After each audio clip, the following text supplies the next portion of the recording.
Bago tayo magsimula sa ating aralin ngayong araw, simulan muna natin ang ating leksyon ng isang dasal.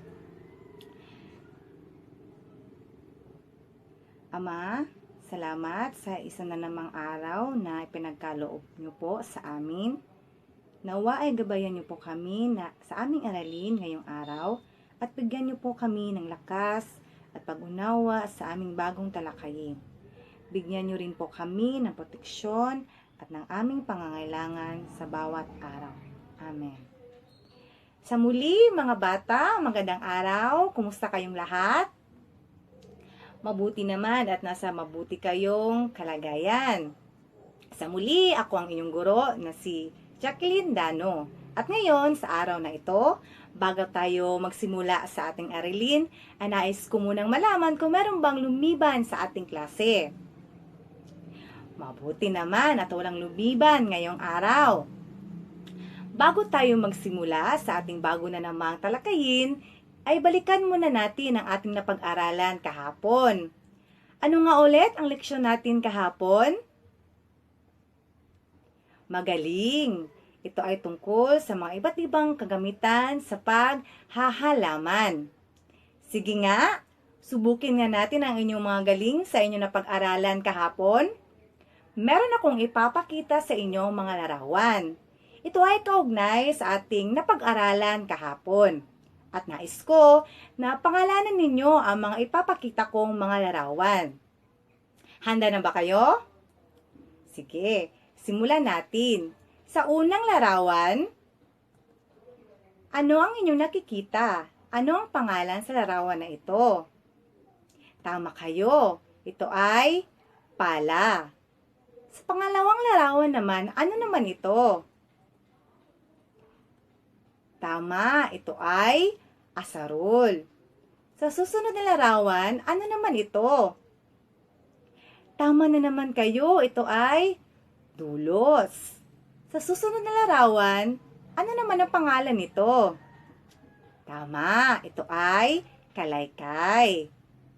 Sa susunod naman na larawan, ano naman kaya ito? Magaling. Ito ay rigadera.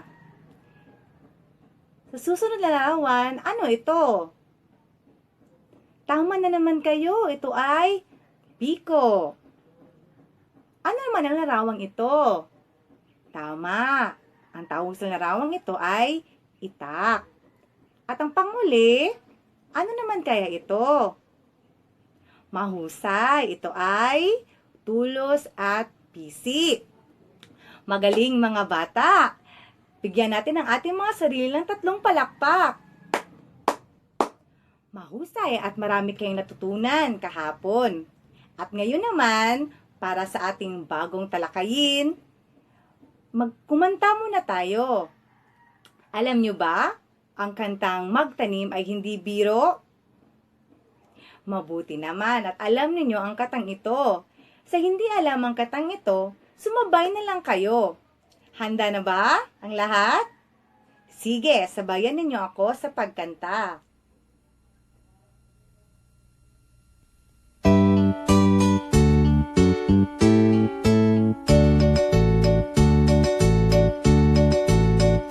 Magtanim ay di biro, maghapong nakayuko, di man lang makaupo, di man lang makatayo. Braso ko'y namamanhid, baywang ko'y nangangawit, hindi ko'y namimiti sa pagkababad sa tubig. Sa umaga pagkising, ang lahat iisipin, kung saan may pananim, may masarap na pagkain. Braso ko'y namamanhid, baywang ko'y nangangawit, hindi ko'y namimiti sa pagkababad sa tubig. Halina, halina, mga kadiya, tayo'y magsipag unat-unat, magpanibago tayo ng landas para sa araw ng bukas, para sa araw ng bukas.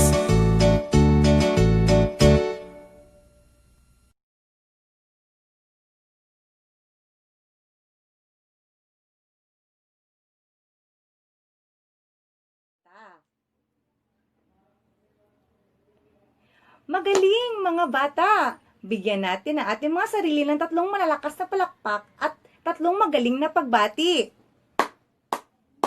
Magaling, magaling, magaling! Sige nga mga bata, ano naman ang ibig sabihin ng awitin natin kanina? Mahusay! Ang kantang ito ay sinasabing ang magtanim ay hindi biro. So ano ang dapat nating gawin upang mapadali ang ating pagtatanim? Magaling! Upang mapadali ang ating pagtatanim ay dapat gumamit tayo ng mga iba't ibang kagamitan sa paghahalaman. Kaya naman mga bata, sa araw na ito ay pag-uusapan natin ang mga paraan sa paggamit ng mga kagamitang paghahalaman.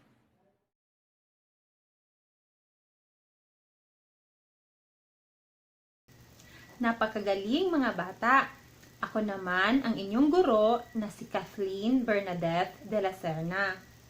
At sa pagtatapos ng ating aralin ay inaasahang matukoy ninyo ang mga paraan ng paggamit sa mga kagamitang paghahalaman, maipakita ninyo ang kahalagahan sa mga kagamitan sa paghahalaman, at makapagguhit ng mga kagamitang ginagamit sa paghahalaman.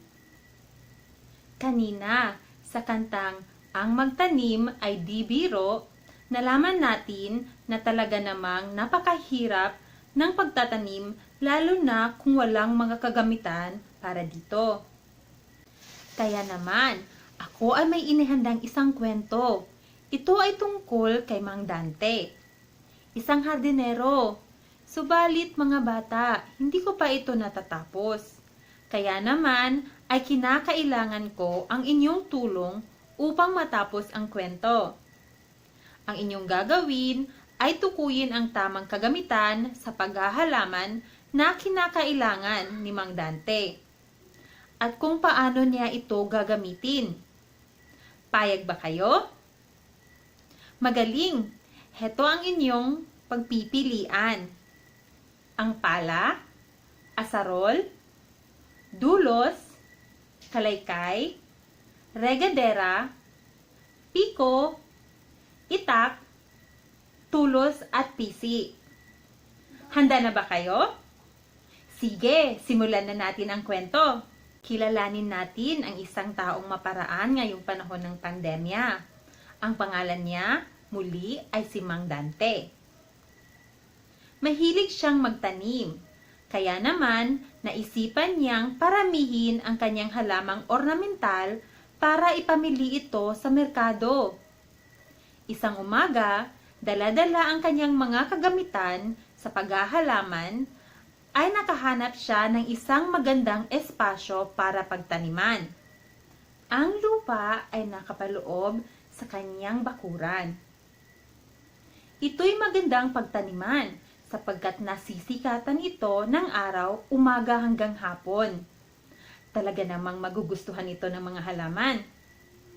Ngunit puno ito ng malalaking damo na mahirap putulin at bunutin. Gamit ang kamay ay hindi ito pwedeng magawa. Sa tingin ninyo, ano ang kagamitan ang kanyang dapat piliin at paano niya ito gagamitin? Tama!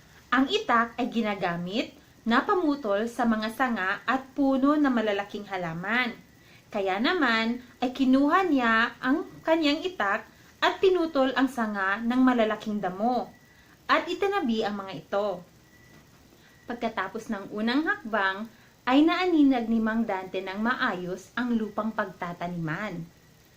At dito ay naisipan niyang gumawa ng 10 garden beds dahil may kalakihan ang espasyo. Ang gusto niya ay may sukat na 3 by 7 feet ang bawat garden bed na gagawin. Pero naguguluhan siya kung ano ang susunod na gagawin. Ano kaya ang dapat niyang gawin at aling kagamitan ang kanyang pipiliin? Tama kayo. Ang dapat gamitin ni Mang Dante ay ang tulos at ang pisi, sapagkat ito ay ginagamit na gabay sa paggawa ng mga hanay sa tamang taniman at sa pagbubungkal ng lupa. Kaya naman, Tinusok ni Mang Dante ang may tulos sa 4 na sulok ng bawat isang garden beds na plano niya at tinalian ng pisi upang sundin bilang gabay. Ayan, may sukat at gabay na ang kanyang garden beds. Subalit, napansin ni Mang Dante na matigas ang lupa sa kanyang napiling espasyo at siguradong mahirapang tumubo ang kanyang mga punlang bulaklak dito. Sa tingin ninyo, ano ang pwedeng gawin ni Mang Dante para lumambot ang lupang pagtataniman? At aling kagamitan na naman ang pwede niyang gamitin? Napakagaling! Tama ulit kayo mga bata. Ang piko ay ginagamit sa pagbubungkal. May 2 parte ang uluhan nito. Ang parteng malapad ay mainam na gamitin pangbungkal ng matigas na lupa. Habang ang parteng matulis naman ay ginagamit upang durugin at pinuhin ang malalaking tipak na bato. Gamit ang piko ay nabungkal na nga ni Mang Dante ang lupa. Pati na rin ang mga ugat ay nakuha niya. Ito ay malalaki, kaya't kailangan niya itong linisin. Naku po, medyo makalat ang kanyang paligid dahil sa nabungkal na mga ugat at mga dahong naiwan sa kanyang pagputol ng mga damo kanina. Ano ang kailangan niyang gawin at aling kagamitan ang susunod niyang gagamitin? Magaling! Ang kalaykay ay ginagamit sa paglilinis ng bakuran. Tinitipon nito ang mga kalat ng halaman tulad ng mga dahong tuyo, tuyong damo, at iba pang kalat. Maaari rin itong gamitin sa pag-aalis ng malalaki at matitigas na tipak na lupa at bato sa taniman. Ayan, masayang-masaya si Mang Dante dahil nangangalahati na siya sa kanyang paghahalaman. Kaya naman ay tinuloy niya ang gawain. Ayan nga at nabungkal na niya ang lupa gamit ang piko at nalinis na gamit ang kalaykay. Subalit, napansin niya na parang kulang sa sustansya ang lupa rito. Aha! Aniya! Kukuha ako ng ginawa kong compost soil. Magkakasya ang lahat ng iyon sa aking 10 garden beds. Kaya't, kinuha ni Mang Dante ang wheelbarrow at pumunta sa kanyang compost pile. Pero teka, meron yata siyang nakalimutan. Ano ito? Ano ang gagawin niya? Napakagaling ninyo, tama ulit. Nakalimutan niya ang pala.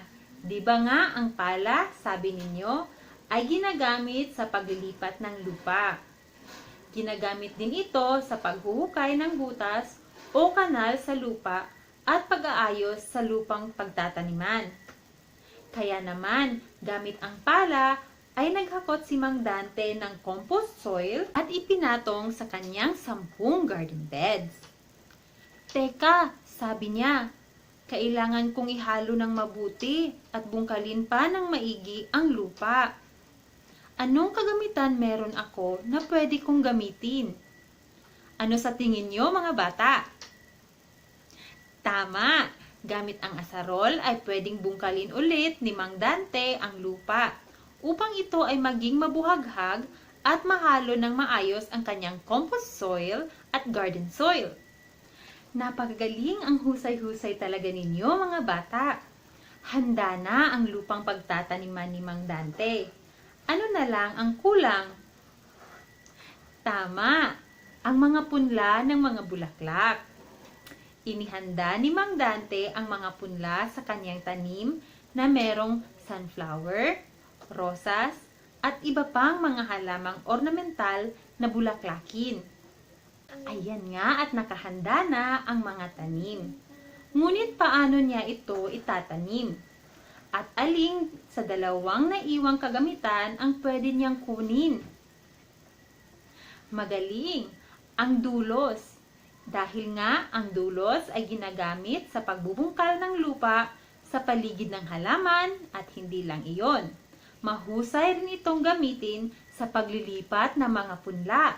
Kaya naman naitanim ng maayos ni Mang Dante ang mga halaman gamit ang dulos. Sa ating pagpapatuloy ay natapos na nga ni Mang Dante ang pagtatanim. Subalit may isang kagamitan pa na naiwan. Ang regadera. Paano ito ginagamit? Tama, pinupunan ito ng tubig upang diligan ang mga halaman. Dahil nga kapag hindi nadiligan ang mga halaman, ay matutuyot sila. Napakahusay, talagang nakakahanga naman ang inyong ipinamalas na kaalaman tungkol sa mga kagamitang paghahalaman. Mga bata, kaya naman ay natapos natin ang kwento at higit sa lahat ay natulungan natin si Mang Dante sa paggawa ng halamanan para sa bulaklak na maaari niyang ipagbenta pag siya ay nakaani na. Sa ating pagbuo ng kwento ay mahusay niyong natukoy ang tamang materyales at kung ano ang paraan sa paggamit nito. Kaya naman, bigyan ninyo ang inyong sarili ng 3 palakpak. Magaling, magaling! Sa muli, narito ang mga kagamitan sa paghahalaman at ang mga paraan sa paggamit ng mga ito. Ang itak. Ito ay pamutol sa mga sanga at puno ng malalaking halaman. Subalit, kailangan mag-ingat upang hindi masugatan sa paggamit nito.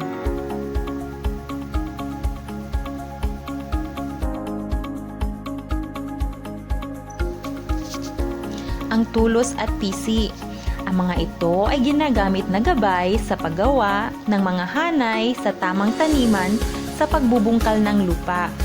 Tinutusok ang may tulos sa 4 na sulok ng lupa at tinatalian ng pisi upang sundin bilang gabay sa paggawa ng garden beds.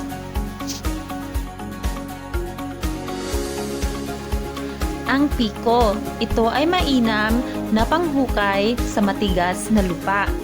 Ito ay ginagamit din upang durugin at pinuhin ang mga malalaking tipak na bato.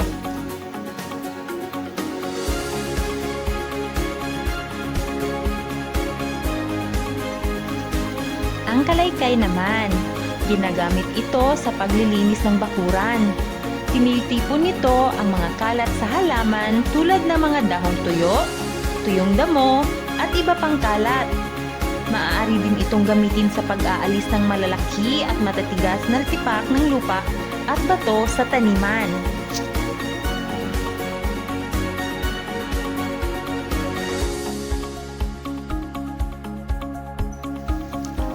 Ang pala, ito ay ginagamit sa paghuhukay at pag-aayos ng lupang tinataniman.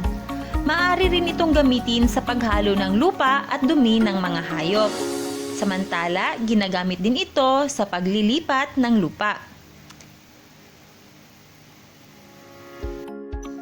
Ang asarol, ito ay ginagamit sa pagbubungkal ng lupa upang ito ay mabuhaghag at madaling taniman ng mga halaman.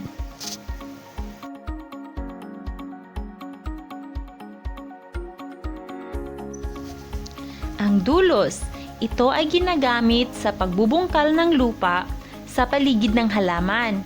Mahusay rin itong gamitin sa paglilipat ng mga punla.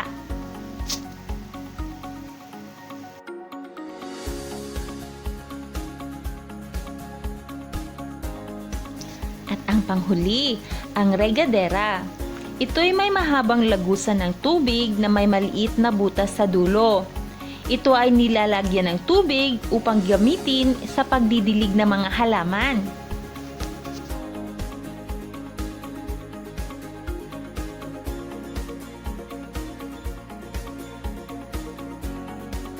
Sa ating activity ay kailangan ninyong pumili ng mga kagamitan sa paghahalaman na maaaring nakita o nagamit nyo na sa paghahardin.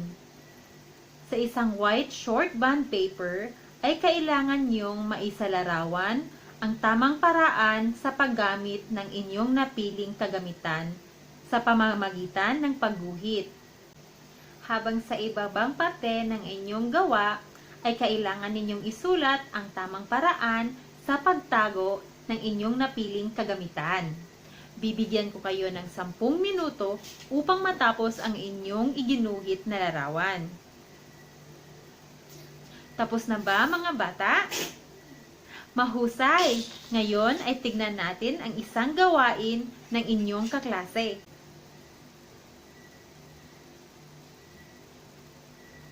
Ayan! Tingnan nyo, napakahusay ng gawa. Dito ay ipinapakita na ang bata ay dinidiligan ang halaman. Ito ay ginagawa niya upang hindi malanta ang kanyang halaman na nasa paso. Habang sa ibaba ay sinulat niya na pagkatapos gamitin ay sisiguraduhin niya na walang maiiwan na tubig sa loob ng regadera bago ito ilagay sa sasangitan nito. Ayan.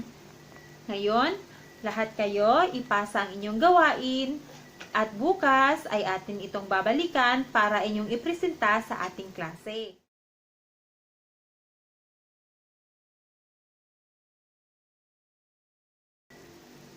Ayan mga bata, natapos na nga natin ang kwento.